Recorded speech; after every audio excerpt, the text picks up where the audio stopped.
Tuhan bersamamu. Inilah Injil suci menurut Santo Lukas.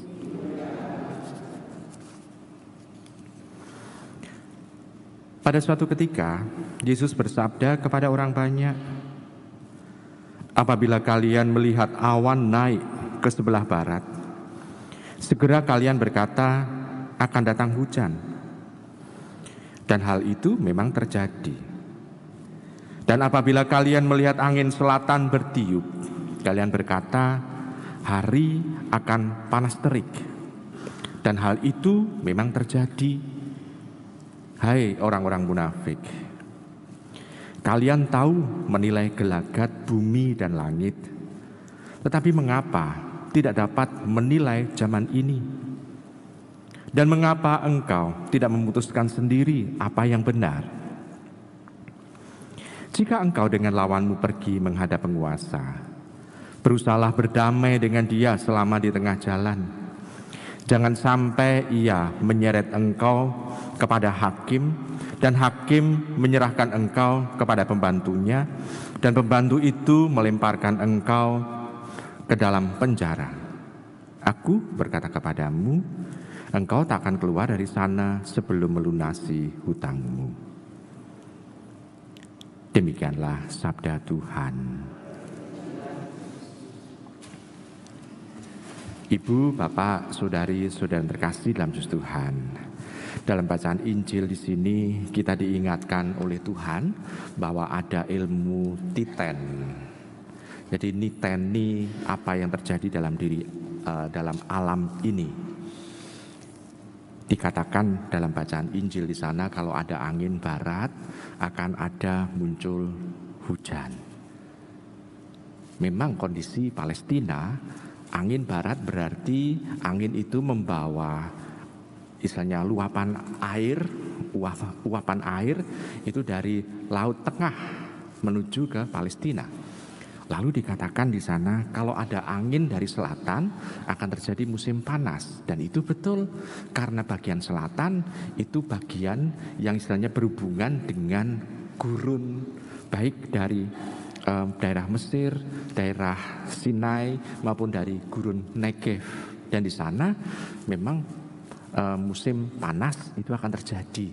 Orang pakai ilmu niteni, tetapi titennya pun itu sesuai dengan situasi yang ada. Apa yang ada, suasana alam di Palestina dengan alam di Indonesia berbeda. Maka orang Indonesia pun juga mempunyai alam ilmu titen yang berbeda dengan orang Palestina. Ini dalam membaca alam.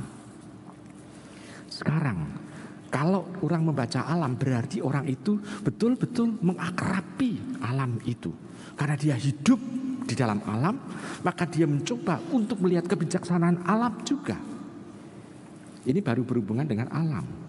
Sekarang, kita sebagai makhluk ciptaan Allah, kita diharapkan juga mempunyai relasi dengan Allah. Dan kalau sudah mempunyai relasi dengan Allah, kita juga mempunyai ilmu titen dengan Allah. Kira-kira Allah itu menghendaki apa sih untuk kita? Sehingga kita bisa dengan bijak untuk mensikapi dalam kehidupan kita ini. Alam saja di berbagai macam tempat berbeda-beda dalam sikap, dalam menyikapinya manusia yang hidup di sana. Demikian juga dengan diri kita. Pada saat kita mensikapi Allah, kita juga harus tahu situasi apa yang ada di dalam hati kita ini. Pada saat kita gembira, tentu akan berbeda dalam kita mensikapi rencana Tuhan dibanding pada saat kita sedang mengalami situasi duka cita atau situasi rekoso dalam hidup ini. Tentu akan berbeda dalam kita mensikapi itu. Tetapi paling tidak kita bisa membaca kira-kira Tuhan mau berbicara apa, Tuhan menginginkan apa untuk kita. Kita sudah dibekali dengan pikiran, dengan budi, dengan hati. Di sana kita diharapkan mampu merumuskan kebijaksanaan yang sesuai dengan apa yang dikehendaki oleh Allah.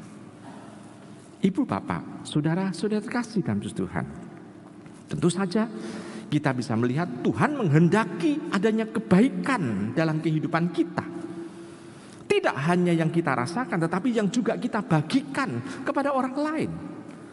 Tentu saja pada saat itu kita harus membaca situasi bagaimana kita bisa membagikan kebahagiaan itu pula kepada orang-orang yang ada di sekitar kita.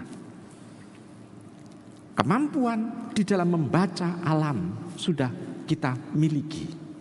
Sekarang bagaimana cara kita membaca rencana Allah supaya bisa terjadi dengan lebih baik dalam kehidupan kita. Kita menghendaki Allah untuk memberi yang terbaik, terindah, dan sempurna untuk diri kita. Apakah kita juga tidak berusaha untuk melakukan secara bijak, sempurna pula apa yang dikehendaki Allah untuk kita lakukan dalam kehidupan yang nyata? Kita meminta Allah yang terbaik, maka kita harus melakukan yang terbaik pula. Bahkan bisa dikatakan tidak ada alasan untuk melakukan yang tidak baik dalam kehidupan kita. Tidak ada alasan kita melakukan yang jelek. Tidak ada alasan kita melakukan ya isoku mengiki. Tidak.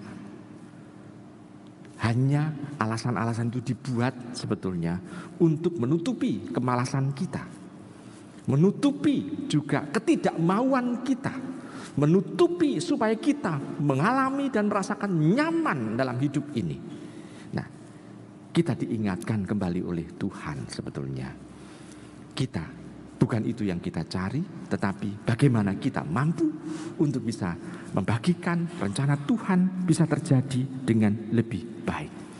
Kita sudah diberi karunia oleh Tuhan membaca alam, maka kita juga dimampukan oleh Tuhan dengan Roh Kudus-Nya untuk bisa melakukan yang terbaik sebagai anak-anak-Nya.